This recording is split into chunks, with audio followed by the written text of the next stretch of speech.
அனைவருக்கும் வணக்கம். நான் சித்த மருத்துவர் பிரபாத். நம்ம யூடியூப் சேனலில் தொடர்ந்து பல்வேறு மூலிகை பற்றிய தகவலை பார்த்துட்டு வரோம். அந்த வரிசையில் இப்போ பார்க்க போகிற மூலிகை முருங்கை.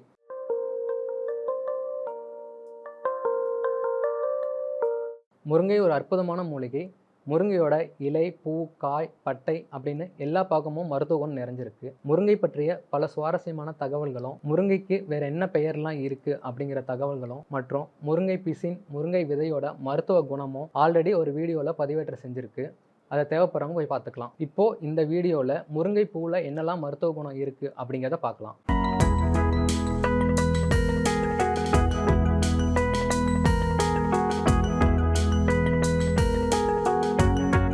உடல் சூடு அதிகமாக இருக்கவங்களும், கண்ணெரிச்சல் பிரச்சனை இருக்கவங்களும் முருங்கை பூ பொடியை ஒரு 10 கிராம் அளவுக்கு எடுத்து கஷாயம் வச்சு குடிச்சிட்டு வந்தோம்னா உடல் சூடு குறையும், கண்ணெரிச்சல் பிரச்சனையும் தீரும். தற்கால அறிவியல் ஆராய்ச்சியின்படி இந்த முருங்கை பூவுக்கு ஆந்தல்மெட்டிக் என்கிற வயிற்றில் உள்ள புழுவை அகற்றும் பண்பும், ஆன்டி டியூமர் என்கிற புற்றுநோய் செல்களுக்கு எதிராக போராடும் பண்பும், கோலகாக் என்கிற பித்தப்பையில் பித்த நீர் பெருக்கை அதிகப்படுத்தி செரிப்பு தன்மையை தூண்டும் பண்பும், டயூரிட்டிக் என்கிற சிறுநீரை பெருக்கும் பண்பும் அதிக அளவு இருக்கு.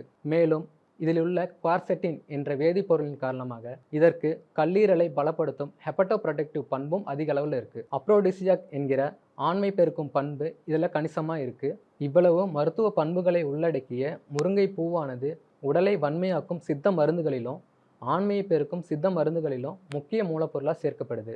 இவ்வளவு மருத்துவ பண்புகளை உள்ளடக்கிய முருங்கையானது நம்ம வீடு அருகிலேயே வரக்கூடிய ஒரு மரம் தான். இந்த முருங்கை பூவை நம்ம உணவில் கூட்டாகவும், பொரியலாகவும், ரசமாகவும் வச்சு சாப்பிட்டு அதோட பலனை நம்ம பெறலாம். மேலும் நாட்டு மருந்து கடைகளில் இந்த முருங்கை பூவானது பொடி வகையிலையும் கிடைக்குது. அவற்றை வாங்கி பயன்படுத்தும் முன் சித்த மருத்துவரின் ஆலோசனை பெற்று இருக்கிறது ரொம்பவே அவசியமானது.